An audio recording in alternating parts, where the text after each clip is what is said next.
En Afrique du Sud, la transition vers les énergies renouvelables menace au moins 120 000 emplois dans les secteurs des mines et des centrales électriques. Ce changement s'inscrit dans la politique des autorités sud-africaines qui envisagent de produire moins de charbon et maximiser sur la production d'énergie éolienne et solaire. Si effectivement on assiste en Afrique du Sud à un rayonnement du secteur des énergies renouvelables, cela va correspondre malheureusement en même temps avec une mauvaise embellie, un sort peu enviable des opérateurs, des acteurs du secteur de l'énergie tel qu'il est configuré aujourd'hui en Afrique du Sud, parce que produit essentiellement sur la base du charbon qui est certes porté à nous donner de l'énergie, mais c'est extrêmement polluant pour l'environnement. En raison de l'impact de cette transition sur les travailleurs, de nombreuses voix s'élèvent pour mettre en exergue la nécessité d'une transition énergétique juste qui offre des opportunités économiques aux communautés affectées par l'abandon du charbon.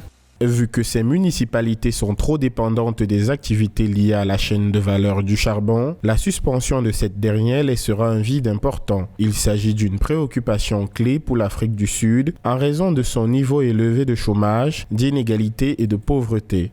Cette mesure gouvernementale qui vise à changer le mode d'approvisionnement énergétique s'impose à cause du vieillissement des centrales électriques qui favorise l'émission des gaz à effet de serre. C'est pourquoi, à travers l'Integrated Resource Plan, l'État prévoit de produire 20 gigawatts d'énergie solaire et éolienne d'ici 2030.